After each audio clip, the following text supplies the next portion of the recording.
Hello friends, I welcome you all in my YouTube channel. सबसे पहले मैं आप सबको थैंक यू करना चाहूँगी कि आप लोग मेरे इस फैमिली में, इस यूट्यूब चैनल जो नया चैनल है, इसकी फैमिली में बहुत अच्छे से जुड़ रहे हैं, बहुत इसको सब्सक्राइब कर रहे हैं, शेयर कर रहे हैं, कमेंट्स कर रहे हैं। ऐसा करने से मुझे और मेरी टीम को बहुत ही मोटिवेशन मिल रही है। Thank you again for being the part of this channel. Now start. अब इसमें क्या है कि ब्लॉक 4 का हम यूनिट 2 करेंगे आज, इसमें current status of counselling with special reference to India.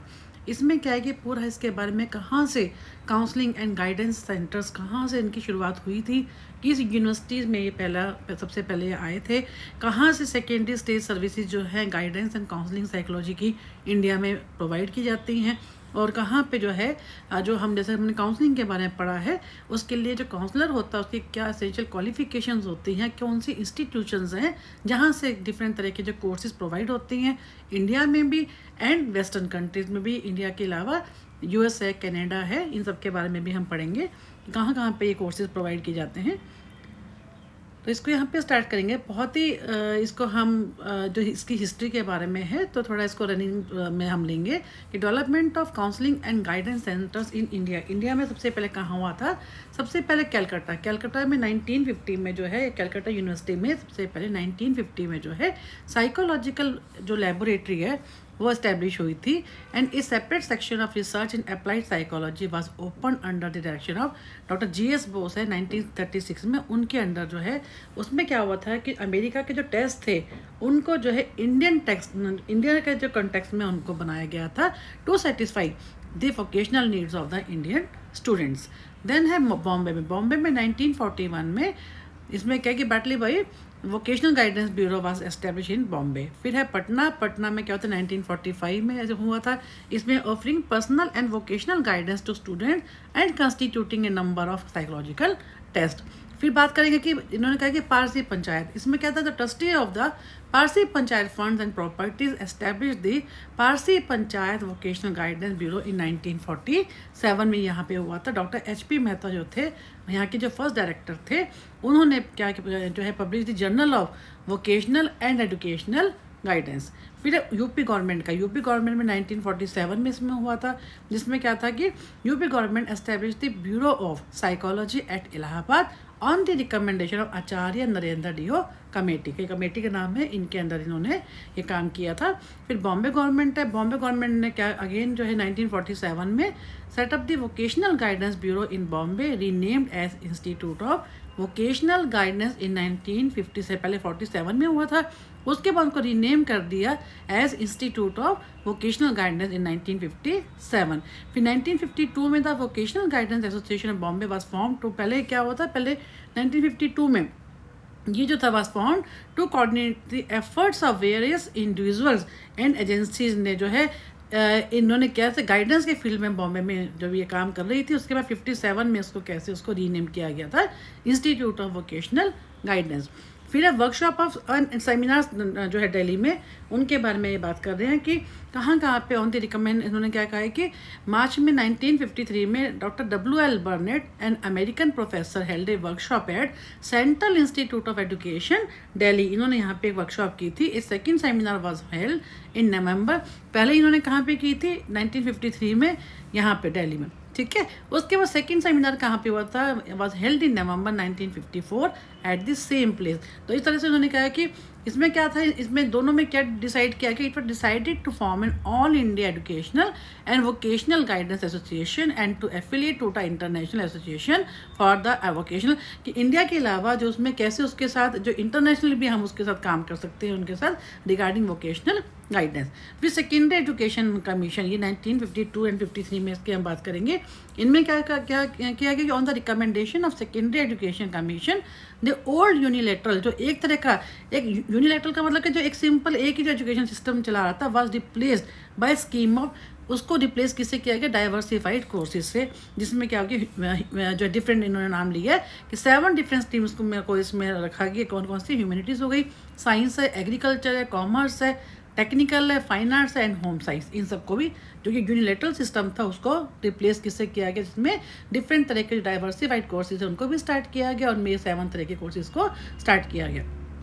Then है central bureau of educational and vocational guidance. इसमें क्या किया था कि 1954 में the ministry of education government of India set up this central bureau of educational and vocational guidance. और फिर उसके बाद 1958 में आया कि इस started 10 months course for training counsellor in the field of. अब जो है 10 महीने के बाद का इन्होंने कोर्स स्टार्ट किया गया है 1958 में, जिसमें क्या था कि इन the field of student personal work in the student the central bureau's premises and the in the central institute of education, यानी दिल्ली में ही ये जो है इसको स्टार्ट किया गया।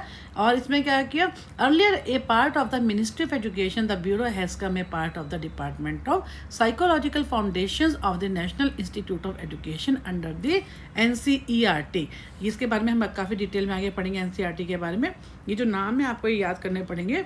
इसमें क्या हुआ था कि the extension services department of the Central Institute of Education Delhi conducted 2 long term, इन्होंने क्या किया था, इनके साथ मिलकर 2 लॉन्ग टर्म कोर्सेज किए थे in educational and vocation guidance में ड्यूरिंग, एक तो 1957 में और 58 में, टू प्रोवाइड इन सर्विस जो टीचर्स ऑलरेडी सर्विस में थे, इन सर्विस जो टीचर्स हैं उनको ट्रेनिंग देने के लिए, so that they should work इधर एज कैरियर मास्टर्स और एज अ टीचर काउंट, ताकि ये जो ऑलरेडी इन सर्विस टीचर्स थे उनको एजुकेशनल है वोकेशनल गाइडेंस के लिए 2 लॉन्ग टर्म कोर्सेज को इन्होंने 57 एंड 58 में इसको जो है कंडक्ट किया, जिसमें क्या था, जो इन सर्विस जो टीचर्स थे उनकी और एफिशिएंसी को इम्प्रूव करने के लिए, उनको कैरियर अपने जो उसमें मास्टरी करने के लिए, और जो इसके अलावा जो है टीचर काउंसलर, उनमें से जो टीचर्स थे वो काउंसलर का भी रोल कर सकें, उसका भी काम कर सकें, उनके लिए ये 2 कोर्सेज को स्टार्ट किया गया।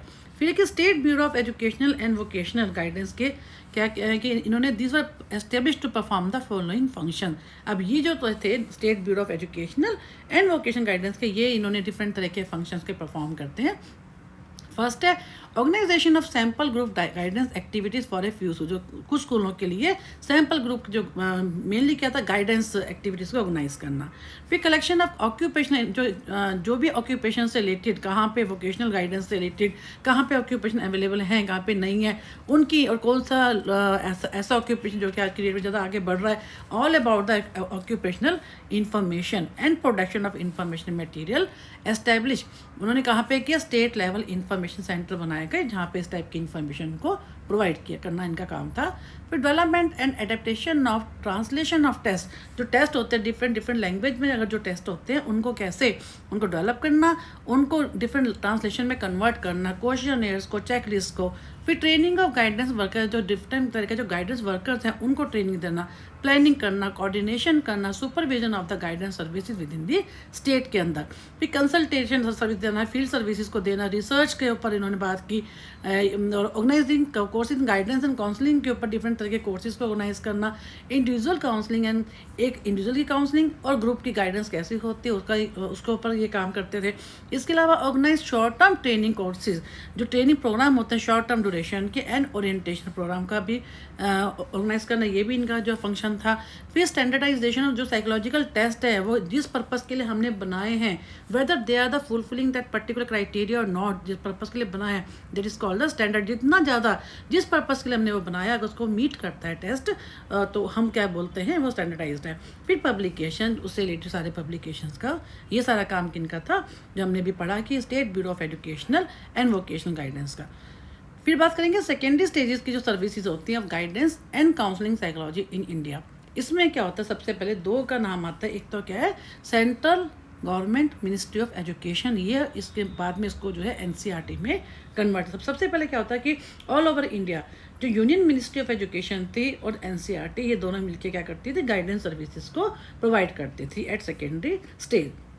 बाद में इसके अलावा ये क्या करती थी, जो मिनिस्ट्री थी ये फाइनेंशियल असिस्टेंस भी देती थी, प्रोवाइड करती थी एट स्टेट लेवल। फिर बाद में इसने क्या किया कि मेन रोल इसका क्या हो गया, इसको NCERT को दे दिया गया, जिसका काम मेन क्या हो गया, परफॉर्म द लीडरशिप। उसी को सारा काम जो है मेन इसमें जो है सेकेंडरी लेवल के ऊपर जो भी सर्विसेज दी जाएंगी that will all be given by the NCERT। आपने सबने सुना होगा। तो इसमें क्या होता है कि the union ministry of education जैसे मैंने आपको बताया कि ये एंड NCERT दोनों मिलकर जो है गाइडेंस सर्विसेज देती थी। इसके अलावा फाइनेंशियल सर्विस असिस्टेंस भी देती थी। उसके बाद क्या हुआ, इसका जो है इसको मर्ज कर दिया गया किसके अंदर, as a part of the जो है under the ministry of education, at last merge with the national council of educational research and training. फिर है एनसीईआरटी के बारे में जो है अभी, क्योंकि पहले तो हमने दोनों के बारे में पढ़ा, अब ये क्या हुआ कि एनसीईआरटी में कन्वर्ट हो गया। उसमें क्या हुआ था, एनसीईआरटी के ऊपर क्वेश्चन 2 बार एग्जाम में आया भी हुआ है। उसमें जो है आप देखेंगे कि अगर एनसीईआरटी के ऊपर आता है तो उसमें क्या हो कि NCERT was establish on 1 September 1961 as an autonomous organisation to function as an academic adviser to the ministry of human resource development. As a मतलब कि इंडिपेंडेंट बॉडी है, या ऑटोनोमस ऑर्गेनाइजेशन है। दिल्ली में ये कुतुब इंस्टीट्यूशनल एरिया के पास ही है, ये कटवाली सराय के पास ही, जिसको हम जो है एनसीईआरटी का भी बड़ा इंस्टीट्यूट है, जहाँ पे ये सारी जो है सेकेंडरी लेवल पे, हाई लेवल पे सारी की जो है इस टाइप की सारी सर्विसेज ये प्रोवाइड करता है।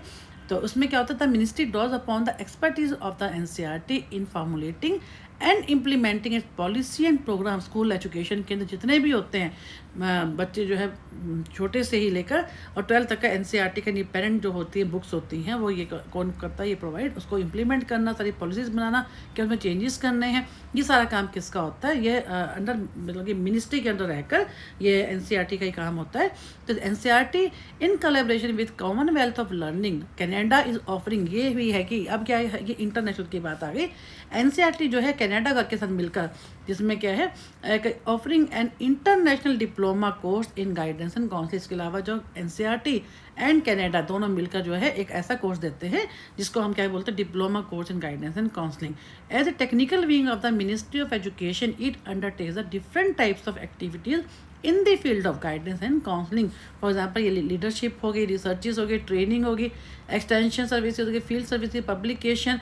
तो और इसके अलावा 2 तरह के जर्नल के नाम दिए हैं। There 2 journals of the NCERT, कौन से है, Indian Educational Review and NIE journal, ये भी एनसीईआरटी ही पब्लिश करता है। फिर नेशनल एम्प्लॉयमेंट सर्विस, इसमें क्या होता है कि कहाँ पे एम्प्लॉयमेंट है, तो डिफरेंट, जैसे हम आपने सुना होगा कि डिफरेंट तरह के दिल्ली में भी एम्प्लॉयमेंट एक्सचेंजेस हैं, हर स्टेट में भी होते हैं, सेंटर में भी है। तो उसमें क्या होता है, वहाँ पे क्या हम अगर जो स्टूडेंट्स होते हैं जब पास आउट होते हैं डिफरेंट कोर्सेज से, अपना वहाँ पे जब वो अपना नाम लिखवा देते हैं, अपने आप को रजिस्टर करवा देते हैं, तो कई बार क्या होता है जो उनके बायोडाटा के हिसाब से जो वैकेंसीज निकलती हैं उसके हिसाब से एम्प्लॉयमेंट एक्सचेंज जो है they call them for some, ताकि वो जाएँ और उसमें वहाँ पे इंटरव्यू दें। क्या कई बार इसमें लोग बहुत ज़्यादा बेनिफिट भी मिलता है स्टूडेंट्स को कि कहीं ना कहीं उनको जॉब अच्छी मिल भी जाती है। तो this organisation is primarily concern with the offering of vocational guidance to school youth and adult through its vocational guidance units. तो इसमें क्या होता है, डिफरेंट तरह के एक्सचेंजेस होते हैं, एम्प्लॉयमेंट एक्सचेंजेस, उनके थ्रू। तो इनका काम क्या होता है, बेसिकली हमारे को वोकेशन प्रोवाइड करना। फिर क्या है कि guidance service at the state level, state level पे कौन सी होती हैं, the state bureaus of educational and vocational guidance have been set up in almost all, सभी स्टेट्स के अंदर होती हैं, एंड यूटीज़ के अंदर, यूनियन टेरिटरीज में। Some of them administratively a part of the directorate of education, others either as a part of the state council of education research and training in Andhra में कही है, और of the state and institute of Kerala में भी है, दिल्ली में भी है। तो इन्होंने कहा है कि कहाँ पे जो है इस टाइप की गाइडेंस सर्विस जो स्टेट लेवल पे भी मिलती हैं, और इसके अलावा कहाँ पे जो इन्होंने नाम लिया है कि इन जगहों के ऊपर जो है गाइडेंस सर्विस जो है प्रोवाइड की जाती हैं। फिर educational and vocational guidance bureau कहाँ पे इन इंडिया में, जैसे इन्होंने नाम दिए हैं कि ये कोई examination point of view I don't think so कि इतना इंपॉर्टेंट है ये, क्या इसमें सिर्फ आपको नाम दे रखें कि अंडमान एंड निकोबार में कौन सा है, स्टेट ब्यूरो हैज़ नॉट अभी एस्टेब्लिश ही नहीं हुआ है। आंध्रा में क्या है कि department of education foundation SCERT इस नाम से ये है। अरुणाचल प्रदेश में कोई स्टेट ब्यूरो नहीं है। असम में है, इसमें क्या है, is attach to the office of the DPI.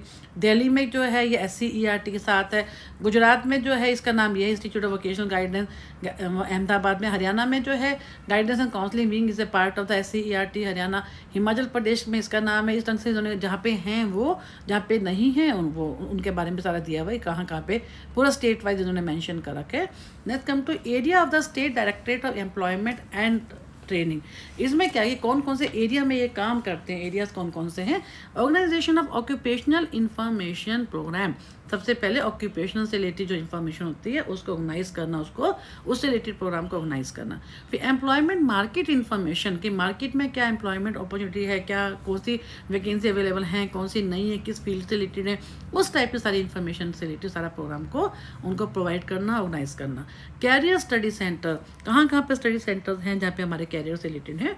फिर है foreign employment and training information centre हो गए, सिलेक्शन ऑफ कोर्सेज हैं, इंस्टीट्यूशंस हो गए, एडमिशन मैटर्स, एडमिशन का कैसे कहाँ हो सकता है, स्कॉलरशिप है, फेलोशिप है, असिस्टेंटशिप है एंड अप्रेंटिसशिप है, इन सबसे रिलेटेड सारी इन्फॉर्मेशन अबाउट पासपोर्ट कैसे होता है, वीज़ा के बारे में, एम्प्लॉयमेंट प्रोस्पेक्टस क्या है, पार्ट टाइम एम्प्लॉयमेंट कैसे मिल सकता है, special units for the handicap, जो हैंडीकैप लोग हैं उनके लिए स्पेशल यूनिट्स होते हैं, इन सब में क्या काम करता है area of the state directorate of employment and, इसका काम ये इन सब चीज़ों से रिलेटेड होता है। ठीक है।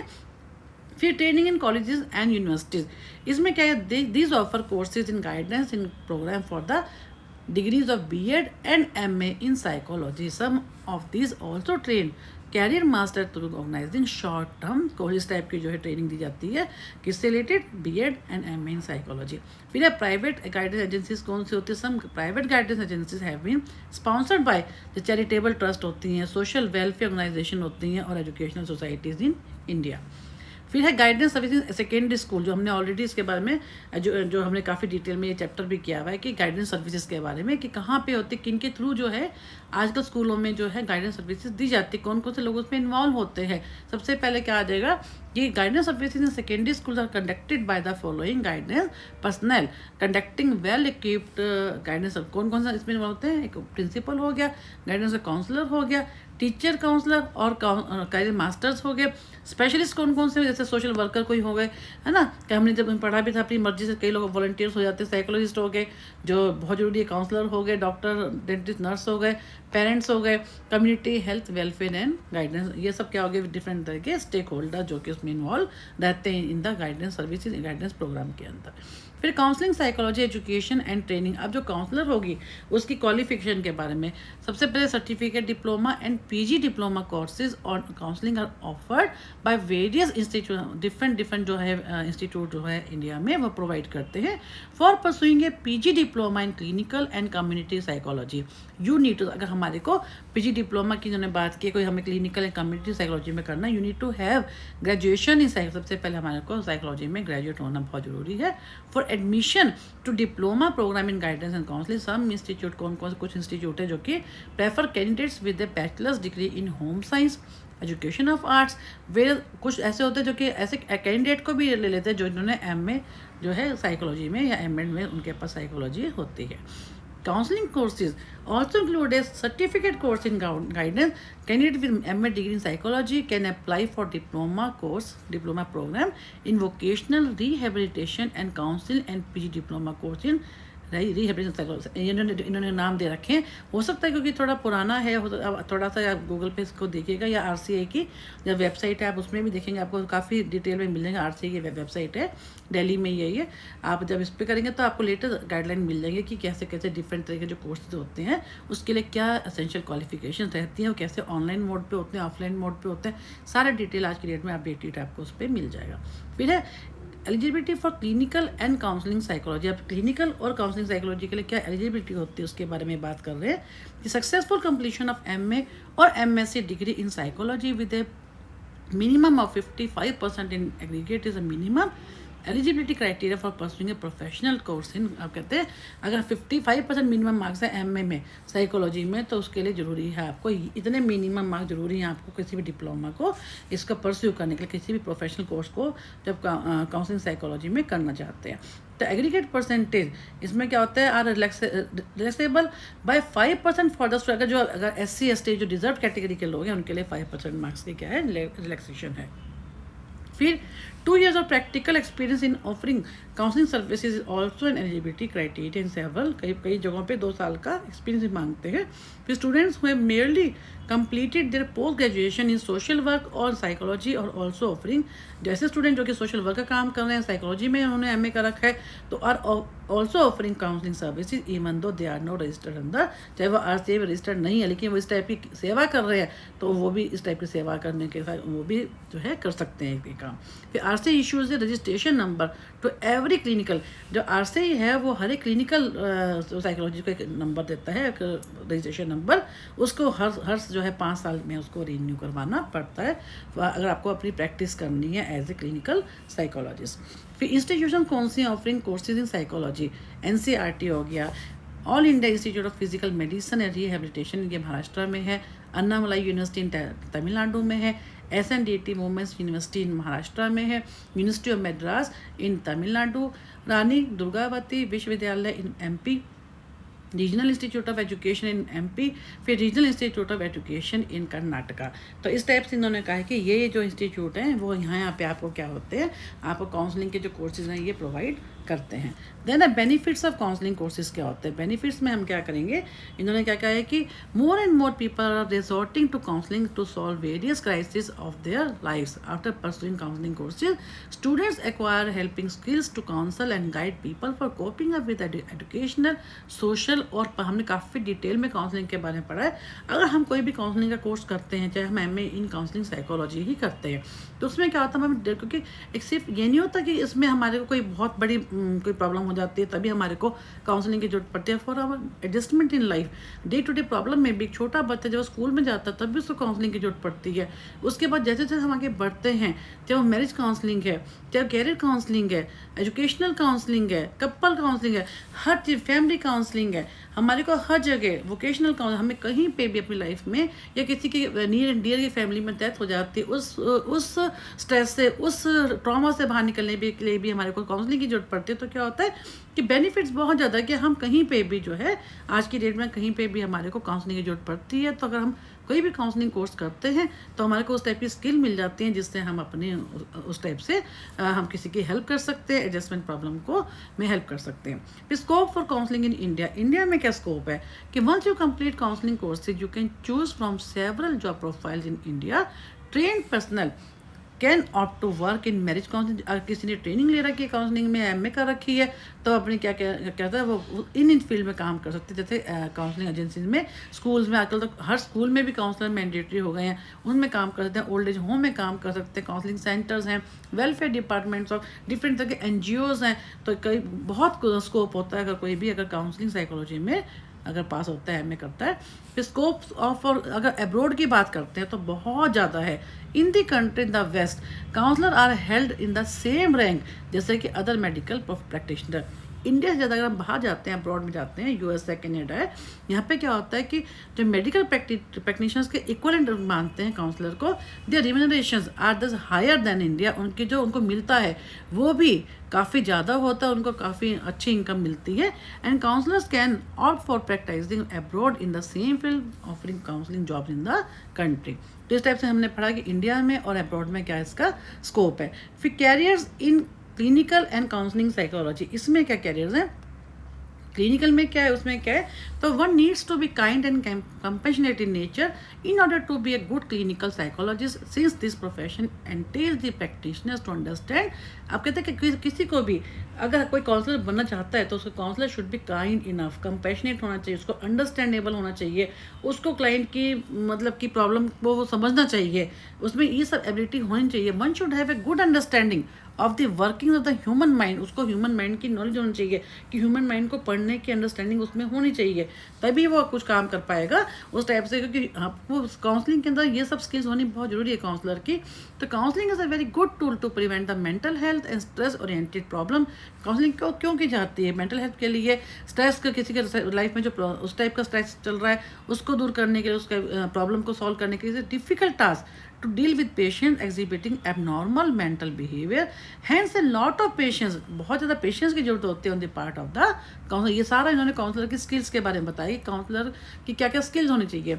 इन the profession of clinical psychology a counsellor picks up a lot of negative thoughts and emotions from the patients, hence one should have the ability of ventility। अब जब इन लोगों से बात करते हैं, इतनी नेगेटिविटी वाली बातें होती है तो उसमें अपने को इन्वॉल्व नहीं करना है, उसको हल देना है। तो नेगेटिविटी को उसको दूर करना भी आना चाहिए, ये नहीं है कि वो उसमें अपने आप को इतना वो कर ले कि खुद ही बीमार हो जाए।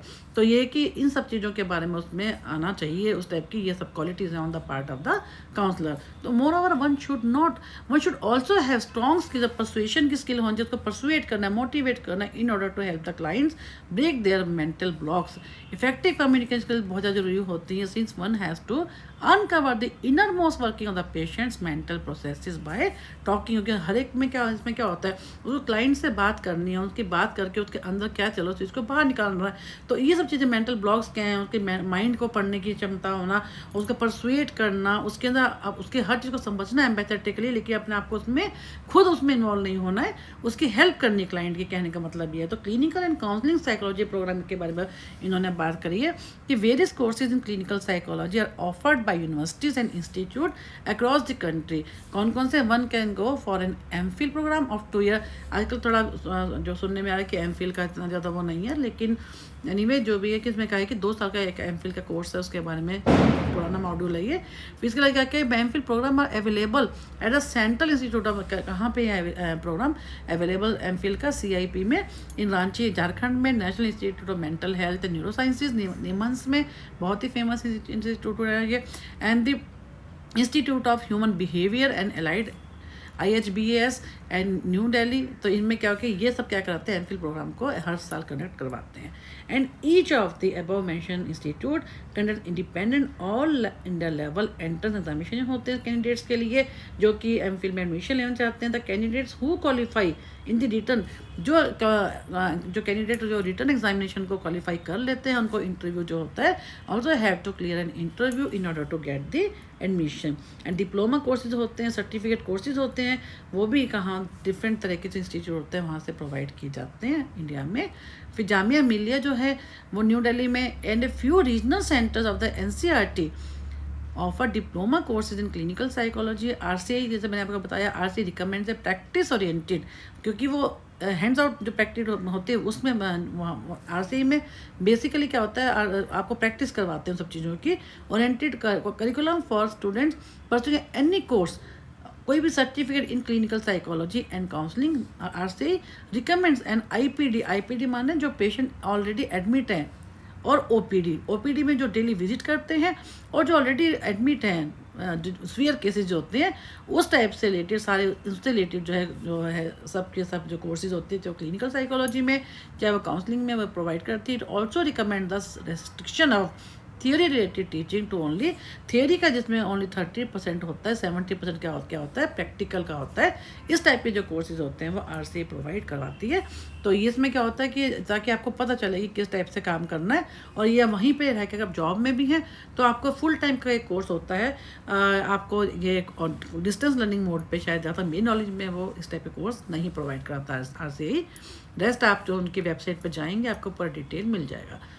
फिर careers in clinical and counselling psychology prospects, इसमें क्या है, कैरियर्स क्या होते हैं? One who has done a course in clinical psychology will be able to find jobs in government sector. अगर किसी ने क्लिनिकल साइकोलॉजी में कर रखा है तो गवर्नमेंट सेक्टर में उसको जॉब मिल सकती है। One will also be able to find jobs in licensed, क्योंकि उसने लाइसेंस ले लिया तो लाइसेंस साइकेट्रिक नर्सिंग होम में भी उसको, अगर उसको लाइसेंस है RCI से, तो अपने नर्सिंग होम भी वो खोल सकता है। Clinical psychology also required in the non government NGOs में भी कर सकते हैं, for engage in the offering counselling services.